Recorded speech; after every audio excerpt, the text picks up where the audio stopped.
I'm very greatly honored by the invitation to talk here and, of course, by your presence here. A very distinguished audience. Thank you for coming. I will talk mainly about the archaeological discoveries which were done during the works in the last, how many years? 30 years of work on the Propylaea. And I will not say everything, of course. I will try to focus on subjects which mainly have to do with the building procedure of the Propylaea, because we knew, let's say, before until the 1980s that the Propylaea started being built in 437 for Christ, and at the eve of the Peloponnesian War works stopped and were not started ever. And this is not true. It seems, it is certain now, after the investigation and all the evidence that has come forth, that the Propylaea were not completed at the eve of, as far as they were ever completed at the eve of the Peloponnesian War. Its construction continued for 2 or 3 decades at last. So the Propylaea occupy the west end of the Acropolis. This is a model by Stephen Stravlos. This is a plan by Stravlos and a view of the Acropolis from the Philopopos Hill in the beginning of the 1970s. And here we have the general drawings of the architecture of the Propylaea, and here we have the central building, the northern wing, and the roof, which is called conventionally Pinakotheki, the south wing. And this area would be occupied by a room which was never built, and we conventionally called it the northeast hall of the Propylaea, and this area would be occupied by the so-called southeast hall of the Propylaea. And here is how the Propylaea looked after the end of the Balanus restoration in 1917. You see that one of the most important elements of the architecture of the Propylaea were the extensive ceilings, which were built in massive marble, and it was something unique. It remained unique throughout antiquity. So one of the first elements that the first restorer of the Propylaea tried to show was the parts of the ceilings of the Propylaea. This is a view in the western hall and here in the eastern portico. The restoration of the Propylaea by Balanus was very problematic. The main technical problem was the extensive use of commercial iron, which got rusty very quickly. And it gave serious problems already in the 1940s. We know that in the 1940s, fragments started falling from the ceilings of the Propylaea. And here we have Balanus's photographs, and this is drawing which shows how Balanus had installed this huge double key iron, which was encased in this channel, which was cut by Balanus's men, and then the whole thing was hoisted. The fragments of the marble were hoisted, and this was disastrous because you understand that humidity was trapped in here, and oxidization went on forever. And when we took down the fragments, where Balanus used to have one fragment, we could have 1, 2, 3, 4, 100. So, and this is the view from below. And then we started to organize. The Acropolis Committee was established in 1975. The Acropolis, the Propylaea, in the beginning it was Aviza and Mary Ioannidou, who is present tonight. And they started the intervention in 1982. I was involved in 1984. And Mary Ioannidou, who is present, was the collaborator, is the civil engineer at the Propylaea until the end, 2009. And so immediately after realizing all these serious problems in the Propylaea, we had to study the work site. And this was something rather difficult or complicated because the Propylaea are surrounded by very fragile foundations. mainly the so-called northwestern building of near of the Acropolis, of which we'll talk later, and the so-called archaic cistern, which is below this northwest building. And first of all, we had to empty this huge Justinianian cistern, which was filled with fragments of marble. Everything was inventoried, and we emptied it because we had to build the wet surfaces on top of this cistern and other parts of the Propylaea. We had to protect them from the works. And you understand that we don't have flat areas around the Propylaea as in the same way as there are around the Parthenon. So this gave us the opportunity to know better the area around the Propylaea. So you see that all this area was drawn and documented, and before we established the work site, which had to be there in this area, which you see is full with porous foundations, and we had to draw and also study them because they will be covered for years, and still they are covered. So we had to clear all these areas because we had to establish the foundations of the work site in the natural rock which was between the foundations. You see the foundations, and these are in blue. I have noted the remains of the archaic cistern. I prefer to call this cistern the Pre-Mesiclian cistern, because we on the Acropolis, after the excavation by Cavadias and Cavarar between 1985 and 1990, all evidence, stratigraphic evidence, has disappeared. So we have to, in order to date the finds, we have to compare them. We do not have excavation data. And it seems that this cistern was built after 510 and before 480. So these two areas, these blocks were identified for the first time, and also these blocks were exhibited before, but they were identified as belonging in an inner gutter inside the first chamber of the cistern. And here we have again the representation of the cistern. Before, the cistern was represented just with two rectangular rooms. Now it was proved that it was trapezoidal, and also there was this inner gutter which the water was led through this gutter, which is cut in the rock, and entered in the southeast corner of the cistern. And the water was led through this gutter in the northern area, which was deeper, and so all the mud was gathered here. And then the clean water flowed over in the second chamber. This is the entrance, and this is the lowest area in the cistern, and here is the dividing wall and first chamber, second chamber of the cistern. And this is another view from the northwest, and I have omitted in this drawing the northern wall, and here is the entrance of the water into the deepest area of the first chamber, and this is the dividing wall. Also, the study of the elements of the cistern showed the cistern in comparison with the other remains in the area, shows that this should be the representation around 500 before 480, because we see that this gutter, which still is visible, it's cut in the natural rock, is parallel to the old Propylaeon, and this is vertical to the newly discovered south wall of the cistern, and this is vertical to the south wall of the cistern.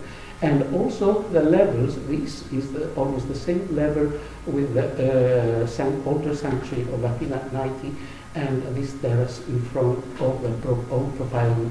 There seems to be, all these things must have belonged into a project which was designed or conceived together.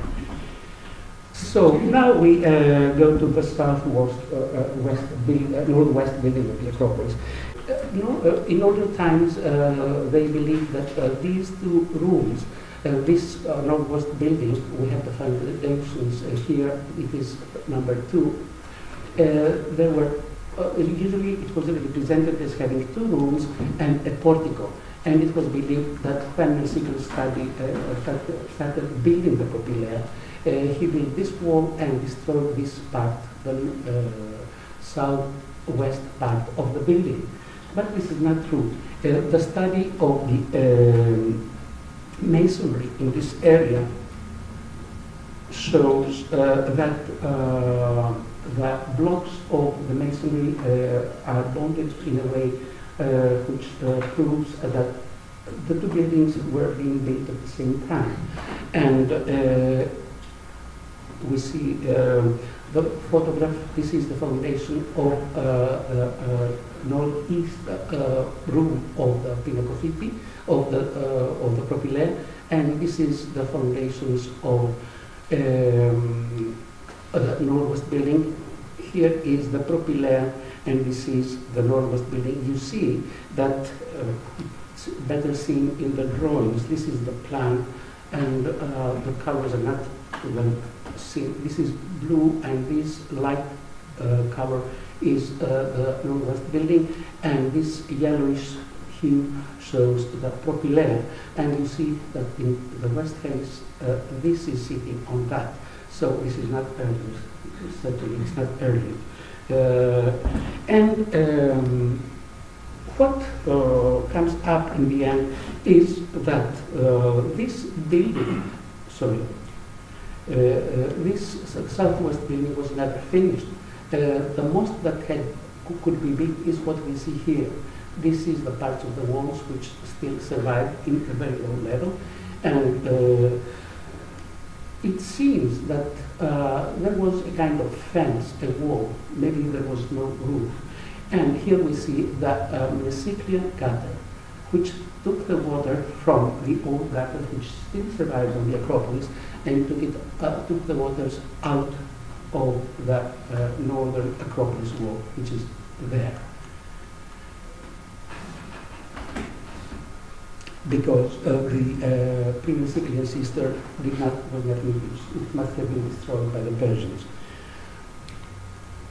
And now we have something more. When we wanted to install the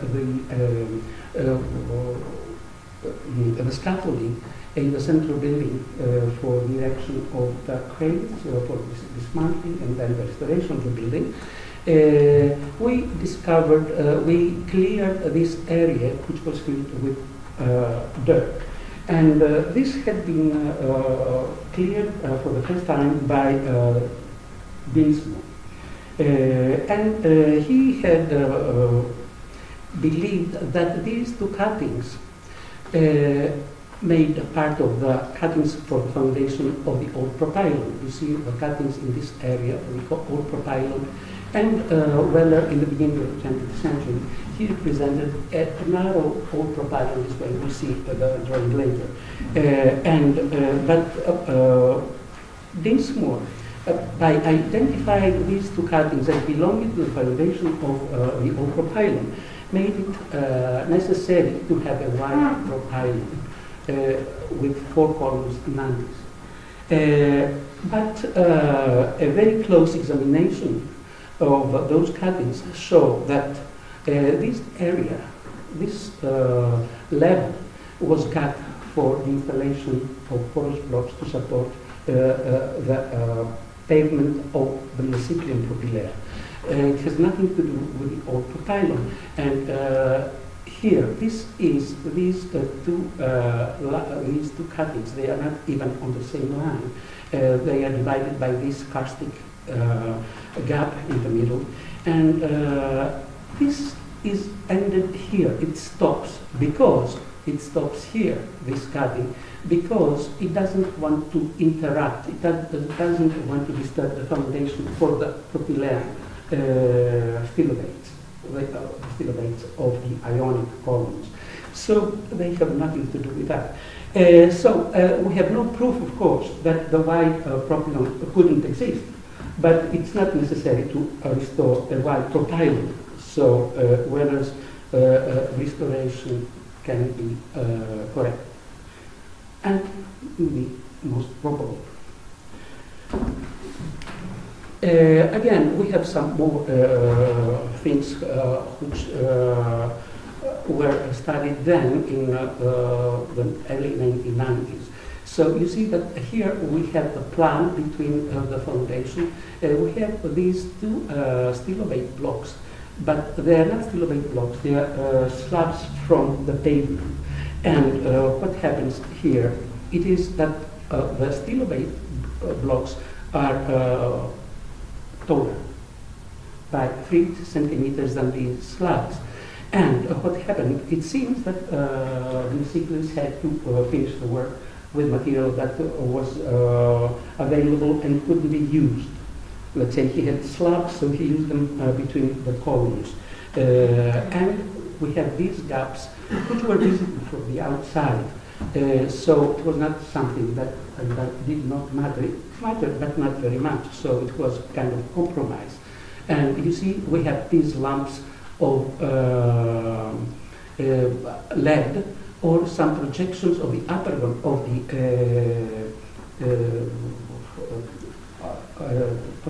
the foundation of stylobate, which were projected. So they have kept some parts of the upper one to support the lower floor slabs, which were inserted between the stylobates. You see, this is the floor slab, and this is the stylobate. This is the level. There is this gap between them. And we have more. We have the north parapet of the central passageway. We have the same thing. And here are the upper and this is an inserted block which support the thinner slabs between which make the present stylobate. The same on the south. We see the same thing here. This is the gap. This is the horizontal surface of the lower blocks. And also here we have the same thing between the first from the west and the middle ionic column here. You see, they were not visible easily by the visitors in antiquity or even today. I just happened to see them. But this is something which has to do also with the building procedure of the Propylaea, because we see already in the northwest area, northeast area of the Propylaea, the junction between the foundations of the northeast wing, which was never built, and the northwest building, the two rooms with the portico, which was never built also. It was only Tasos who saw that portico never existed. So these were being built at the same time. And as we'll see in the future, also Mesiklus, also when he had interrupted the job, he always left some things which would allow him to continue if the possibility would be given in the future. So here again we have the same area, and this is the stylobate below the ionic column, which was as originally designed. And we have this area, this corner, the northeast corner, and we see that this is not anaphylosis, this is the peritoneum, and the upper one, which was cut, but it remained. And on the other corner, in the southwest corner, we have the same phenomenon, which is visible from the side, because the neighboring stylobate block is missing. So we have, it is certain that when the stylobate block came to its place. It had this form, it had these peritoneas all around, and was put there, and the peritoneas were necessary to control the cutting of the marble. And here we have this form, we have the concave plinth of the column, which is from the same block of marble, and this was removed, and then they created this anathyrosis here for the abutting blocks next to the stylobate we had, which had the columns above. So the scaffolding is ready. We start the dismantling, and on the ground we have the fragments from the ceilings, which we try to identify groups of fragments of the coffers which belong together. We had about 1,300 fragments, and in the end there were identified 235 blocks of fragments which belong together. The total number of the coffer slabs from the ceilings were about 460, 65, something like that. I don't know exactly. So it is less, it is almost half. But of course, we have some of them have 100% surviving material, and the least of them are about 40%. And we used for the restoration the best, the most complete. You see here these fragments which have been identified as belonging to regular two-coffered slabs. But at the same time, we identified 3 slabs which had 4 coffers. We didn't know before that we had that there existed such coffered slabs, and also these 3 are from the Roman period.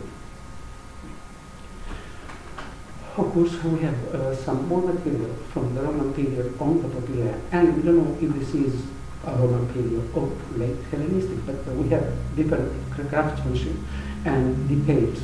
So also in the northwest top, we have some blocks which are Roman. So the identification of the material gave us the opportunity to build more of the famous series of the Propylaea, and so you see that the ceilings, this is Balanus' restoration, and we restored ceilings above the central passageway, which gave the possibility to the people, the visitors, to pass under covered areas of the Propylaea. You see, this is Balanus' cross-section, and this is the present cross-section. The yellow blocks are the ones we dealt with. In the meantime, the Acropolis Committee decided to work in southeast area of the Propylaea. This is the east end of the south wall of the central building over there. And what happened there is that many 38 blocks of the wall have been shifted to the east and to the south.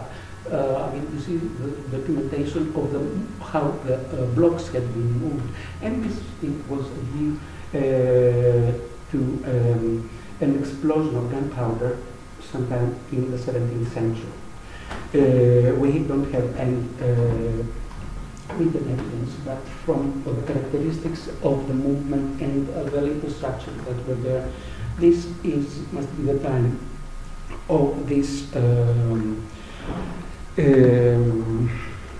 explosion to have taken place. So we dismantled that. Balanus said that he had dismantled the blocks in this area and put them back. But in the end, he was wrong, because when, as I'll show you later, when we dismantled everything we had planned to dismantle, we realized that he had dismantled many more blocks in the northern wall without reporting it, and it was not visible from the outside. So the committee decided to have them dismantled, and because they were never touched, most of them, except for the epistelia, the epistars at the top, these blocks were never touched by human hands. We could see some things about the way the Greeks built their walls, and really it was amazing to see the detailing and the care with which they were working. And so, well, here we have everything is dismantled. The 38 blocks have been dismantled, and you have the photographs and the drawing. And we discovered then these perfect clumps and dowels, which have these inscriptions, Atheneon or Athenes. We didn't know that existed such inscriptions on clumps and dowels. Also, their construction, the material was of perfect quality, the iron, and also the sheathing in lead was perfect. And you see that because the clumps were made weaker in the middle intentionally, they broke during the shifting of the wall, and it was the clumps that broke and not the marble at all. And here we have these other little discoveries, but they are things which are very moving when you discover them. We have these little lumps of lead which were put underneath the clump to facilitate the flowing of the molten lead underneath.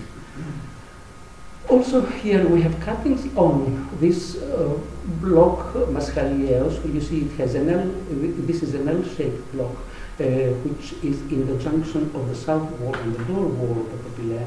And we have the cuttings here and there, and all the marks which show the way they use the levers to push it inside in its final position, which was a little difficult. You see that it was held in a little distance above the lower block, and it was pushed inside by manipulating the levers horizontally and vertically. Also, we realized that in the east end of the south wall, the lead sheeting was perfect, and also the workmanship of finishing the surfaces was perfect. And also the iron inside was of the best quality. It was almost like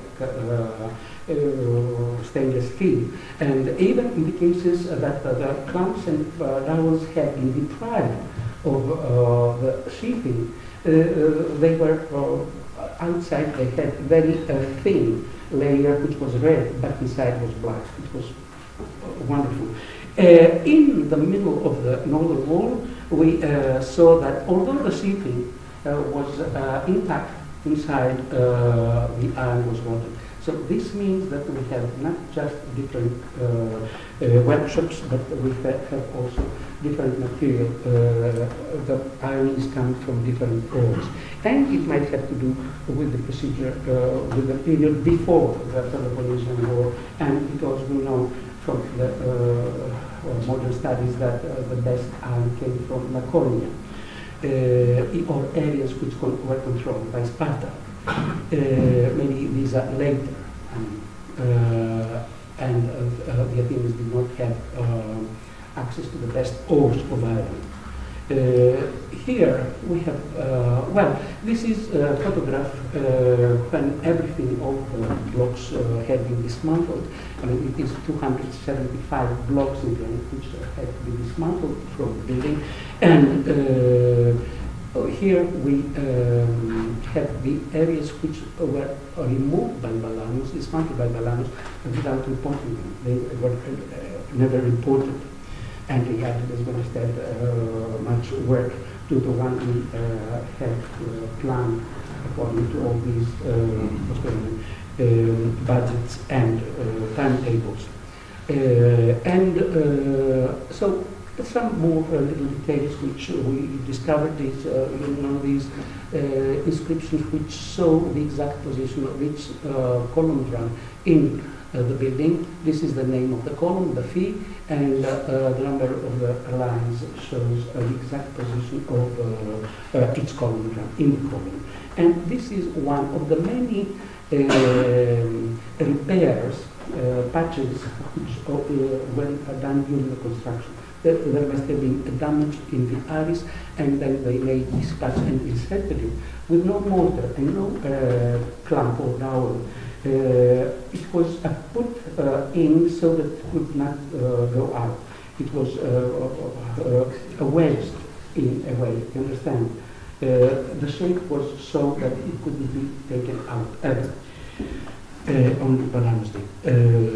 And here we have some more things which came out from the study of the clamps and dowels. We have here the central door in the central building. This is the lintel, this is the upper surface, this is the upper surface, and we have these cuttings for clamps and dowels and the lever marks. And we understand that they correspond. In the middle, we have here two cuttings, which and three in the eastern part of the lintel. The lintel has two blocks, which correspond to later technology. These are the classical. This is the technology which we know from Orlando's with this nest made of clay, and the dowel is the cutting is cut, the dowel is put, and then the mortar lead is thrown from the top. Here we have the dowel put on the upper block and with lead. Then it is turned upside down. It takes its final position, and the mortar lead is thrown from the lower part, is separately shed from through this channel. This is later technology. Usually we find it in late 4th century. Well, the truth is that these things, the clamps and dowels, are not thoroughly studied. And but from what the published material, this is much later. This certainly, we don't know how later this is, but certainly it's not in the same period. So, in the eve of the Peloponnesian War, these parts of the Propylaea, the central building of the Propylaea, the parts which are missing here, could have not been built. They were missing. And it was necessary, these blocks, to be put in this area to continue the structure, the superstructure, and finish the superstructure of the building.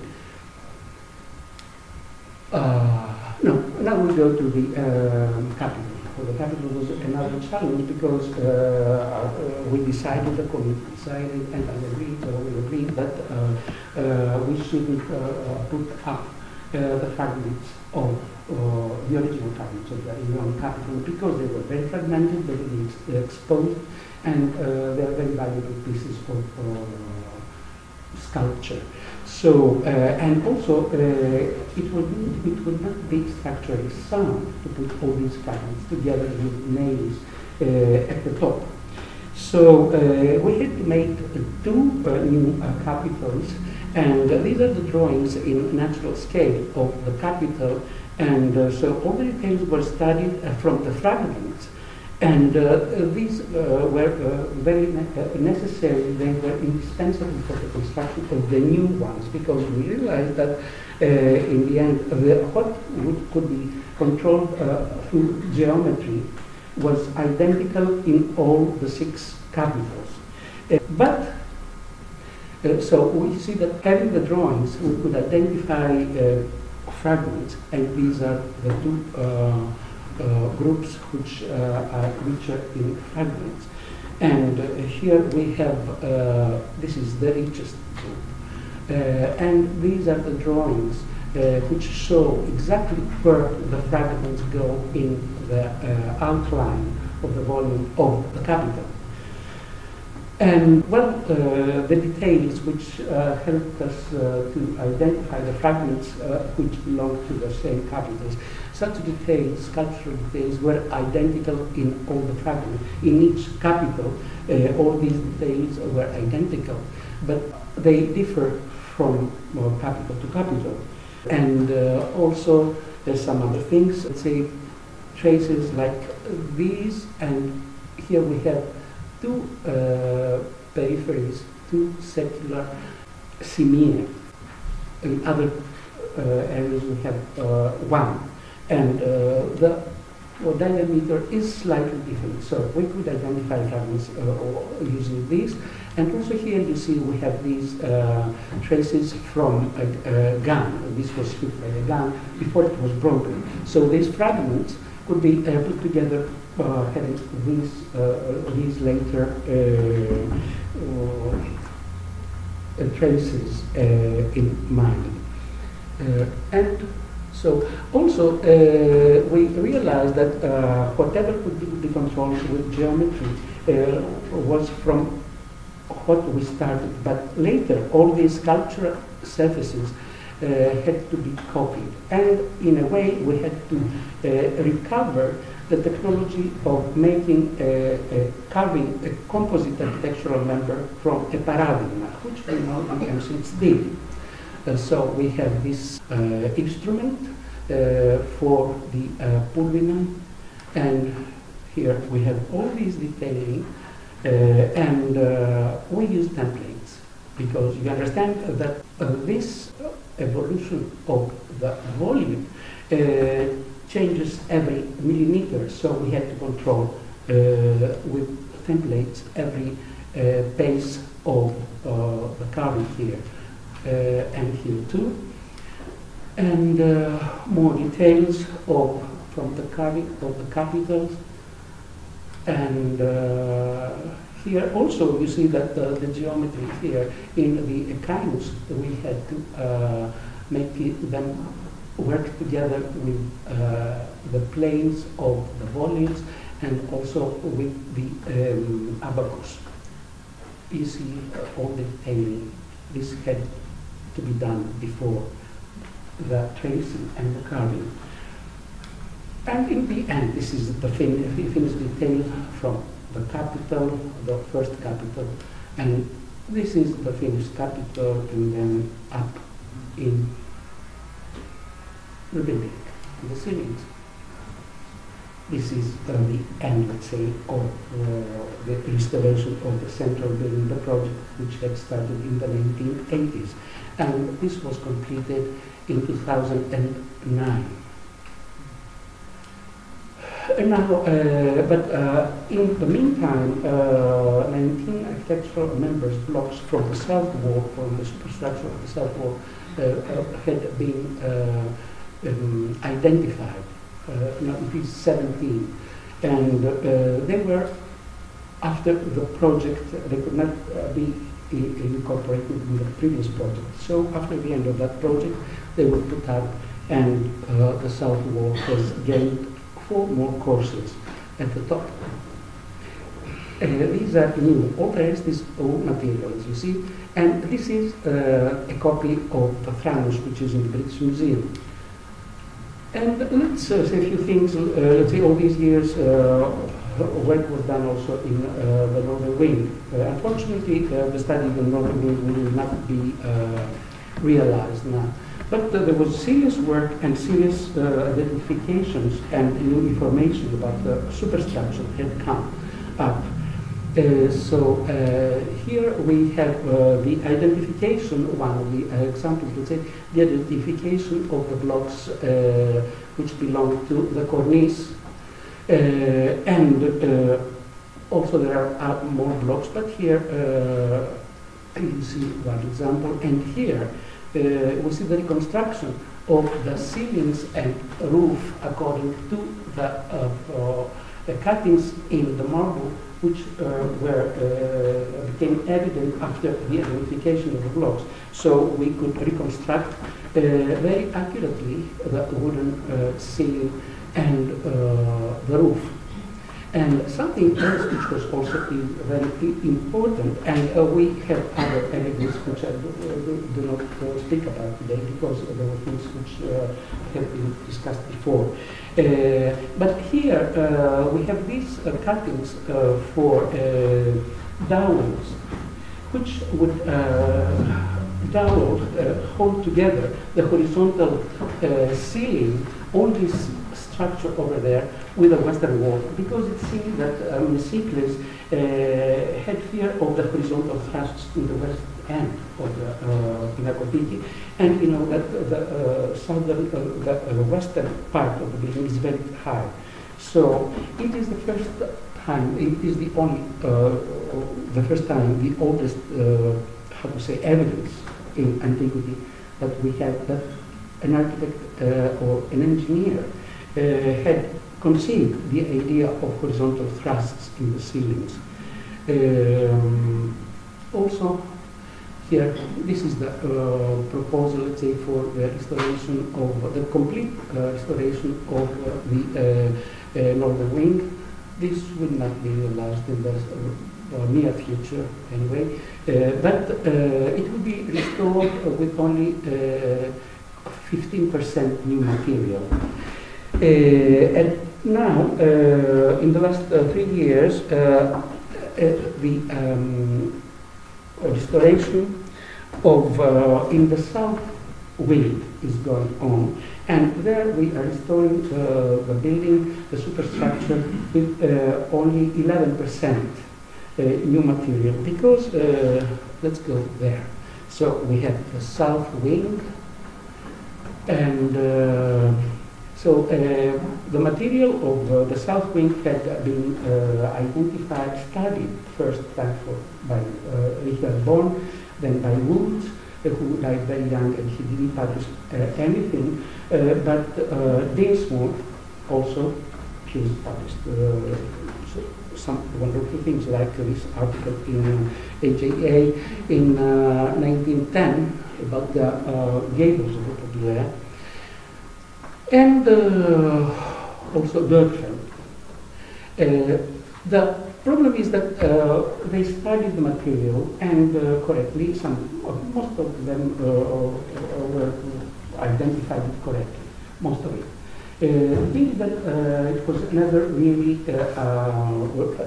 identified, not identified, how to say, drawn and inventory, and and never really published in detail. So the material then was scattered, and when Orlando started with in 1946 to started restoring the southern wing, he had to bring it together, and then it was when we started work on the Propylaea, everything was dispersed and had to be identified again.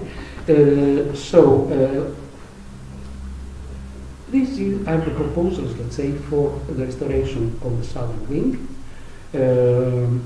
You see the yellow is all material going to serviceable place. We have very little white marble in that area. And this, in the end, we are not going to to add some, in the end, some of this particular cornice block, not going to put in there because it's not necessary structurally. We miss it. So, and more of it. This is then colonnade, outside, inside, west, front, outside, inside. And one of the, how to say, discoveries was this huge slab which would cover the niche, the niches. There would be one for the northern niche, niches at the ends between the central building and the lateral wings. And so this is a huge piece, which is 470 and 210. And it would be one piece with the thickness of it would be 31 centimeters. And from below it would be flat. It was flat. We have some fragments. You see, it's a huge piece. That's why you have put photographs here. And we were missing the west end, and I was not sure how the finishing would be. In the end, a fragment was identified in this area, which makes it certain that this would be the form of the western end. When in 2004 the big book, this book on the Propylaea was published, there was this photograph of the drawing by Wood. It is certain that he had understood, he had identified the form of this huge slab in this area. He doesn't have any details, but this is how it was. And also, this is what the south wing, the plan, and how to say, an axisymmetric, two axisymmetric drawings. This is as built, and this is as planned. You understand that the outline of the building will be the same as the Pinacotheki, the northern wing of the Propylaea, and only it would have columns in this area because it was necessary to communicate with the terrace of the Athena. It was cut, as you understand. It had the west front had to be pushed to the east, and the southern wall had to be pushed far to the north. So we have this stoa now. Of course, if Mesicles sees that, although it is certain that when he built that, it was certain that he wouldn't continue, he wouldn't fulfill the original plan. He had taken some measures so that even in the future, the possibility were given, he could continue the building after the dismantling, let's say, of about 15 blocks in this area. And you understand this pier would be removed because this anta is leaning outwards, which means that it was expecting that this column and there would be an epistyle between them. This means that if this was ever constructed, this would be a continuous ceiling similar to the Pinacotheki one, and this would be a separate building, a separate, let's say, area with a room and separate ceilings. Something last thing, let's say, some detail. One, I will not say more because I think time is finishing. It is a great story with this continuous regular. You understand that because Mesicles had omitted, had come to with this hybridic form here, he didn't have the distances to accommodate the regular three-leaf symmetries. So he omitted them here, and he also omitted the mutuals and the gutta from the cornice. So we have this convention called ionic frieze here and ionic cornice, ionic frieze and ionic cornice.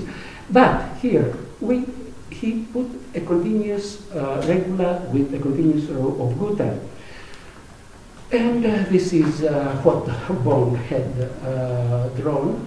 Of course, he had identified all these fragments, but he had drawings only of the two, this one and this one. We have the continuous draw of gutta. We cannot. This is certain. So, and this is the drawing by Bond. This is the restoration by Orlandos. And this is what we see in the Dinsmore Big Book of 2004. This is Woods, drawing by Woods, and he has presented a continuous row of Buddha here and there. And also Dinsmore Jr. has put in the eastern face of this epistyle here. It seems that these drawings by Bond, trapped Woods and later Dinsmore Jr. In this representation, because you see this does not exist there, and also this is this is this, and it has some of these very crudely drawn Gutta, and it seems that as if the regula is continued further to the east, but there is no comment in Bond's drawing.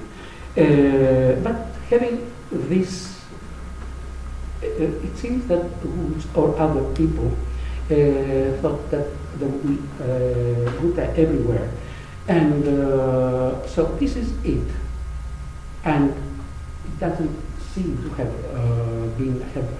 further damages after Bond's drawings. Only Bond was good, but he did some mistakes, and also he worked very quickly. And that's what we see today. We have these traces. I mean, this is chiseled off by the Acciaioli, and here we have these traces of the Gutta, and the lateral Gutta have left narrower traces. This is because this is always like that. The end Gutta can be carved from the outside deeper, because they do, while the middle Gutta cannot be worked fully, because the neighboring Gutta are in the way. You see, this is how far one can go for this side, and this far can go on from the outside and here. So this means that there was the regula was finishing there. There is no doubt about that. So if the regula is finishing there, we have this representation, and this regula cannot be continued in the east. It will be irregular. What about this? These are the blocks which are identified today, and this is it. This still exists, this projection here, which is below the area of the Gutta. And it is glass in the marble which has been left slightly projecting. So it's not a Gutta. So we don't have evidence about a Gutta, but could there be Gutta? If we go in the east, in these west epistyles of the south wing, we have these traces, and this is the northern end. It's broken, but if we arrange regularly the Gutta, we come too close, and there is no possibility to accommodate Gutta, regula and Gutta in this area. So it is certain that there were no Gutta here. The only area with Gutta were here. And we have more solutions like that for details, but I will not take more of your time. And we'll finish with that. Only from the craftsmanship in the blocks of the Propylaea, it seems that it's later. It could have been done at the same time with the Erechtheion. We have the craftsmanship of treating the horizontal surfaces. It's very similar, and we have some other details as well. Thank you very much.